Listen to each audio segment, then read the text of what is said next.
राष्ट्रीय स्वयंसेवक संघ की 2 दिवसीय अखिल भारतीय प्रतिनिधि सभा का आयोजन बेंगलुरु में 19 से 20 मार्च को हुआ, जिसमें 2 प्रस्ताव पारित किए गए हैं। श्री राम जन्मभूमि पर मंदिर के निर्माण के फैसले को संघ ने भारत की अंतर्निहित शक्ति का प्रकटीकरण करार दिया है और कोरोना महामारी से निपटने में भी केंद्र सरकार ने बेहतरीन भूमिका निभाई है।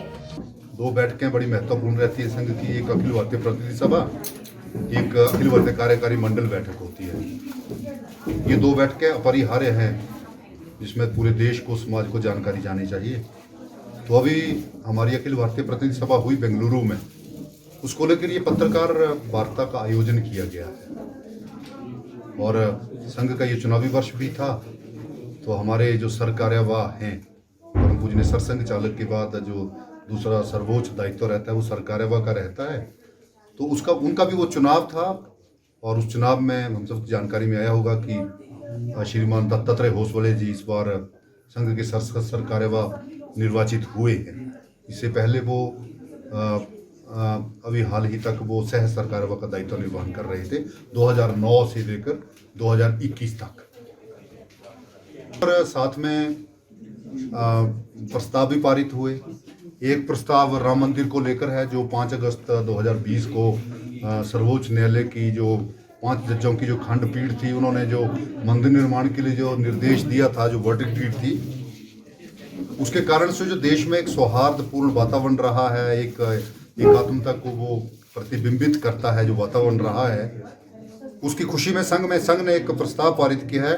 श्री राम जन्मभूमि पर मंदिर का निर्माण, उसको भारत की अंतर्निहित शक्ति का प्रकटीकरण संघ मानता है। और दूसरा, ये जो कोरोना वायरस डिजीज के कारण, कोविड-19 के कारण से जो पूरी दुनिया में जो हाहाकार मची थी, और हमारे देश ने इस कुशलता के साथ जो मैत्री भाव से इस समस्या को हल किया है। इतनी बड़ी जनसंख्या का हमारा देश है, लगभग 135 करोड़ की जनसंख्या का हमारा देश है।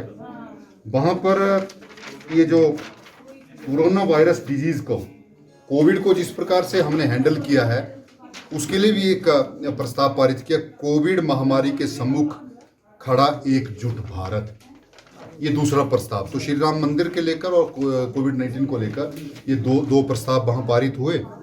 और संघ का जो काम कैसा चल रहा है, उसके बारे में भी वहाँ पर विस्तृत चर्चा हुई। तो जैसे मैंने पहले भी बताया कि गत वर्ष की तुलना में लगभग 70% संघ का कार्य देश में बढ़ा है शाखाओं की दृष्टि से। हिमाचल में भी लगभग वैसा ही है, लगभग 70% कार्य संघ का बढ़ा है। ये कोरोना काल के बाद की बात बता रहा हूँ, गत वर्ष आज की तुलना में। तो जो वर्तमान में संघ की शाखाएं हैं, कुल जो स्थान हैं संघ के, वो 55,652 स्थानों पर 62,491 शाखाएं देश में चलती हैं।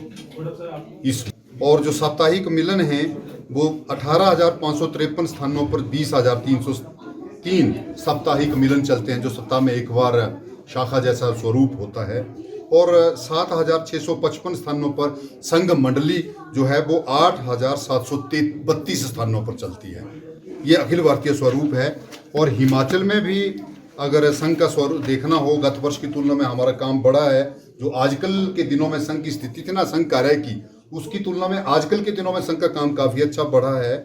तो अभी हमारी जो 548 स्थानों पर वर्तमान में 730 शाखाएं संघ की चलती हैं, प्रत्यक्ष जो मैदानों में चलती हैं, ग्राउंड्स में चलती हैं, घरों से बाहर चलती हैं।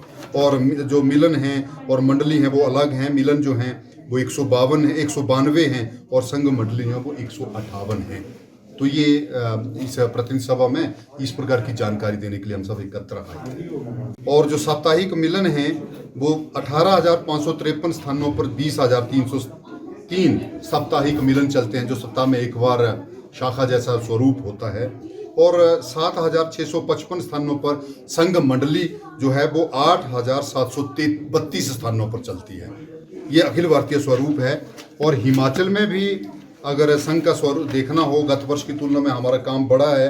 जो आजकल के दिनों में संघ की स्थिति थी ना, संघ कार्य की, उसकी तुलना में आजकल के दिनों में संघ का काम काफ़ी अच्छा बढ़ा है। तो अभी हमारी जो 548 स्थानों पर वर्तमान में 730 शाखाएं संघ की चलती हैं, प्रत्यक्ष जो मैदानों में चलती हैं, ग्राउंड्स में चलती हैं, घरों से बाहर चलती हैं। और जो मिलन हैं और मंडली हैं वो अलग हैं। मिलन जो हैं वो 152 हैं, 192 हैं और संघ मंडली जो है वो 158 हैं। तो ये इस प्रतिनिधि सभा में इस प्रकार की जानकारी देने के लिए हम सब एकत्र आए थे। हिमाचल दस्तक वेब टीवी के लिए शिमला से राजेश मंडोत्रा।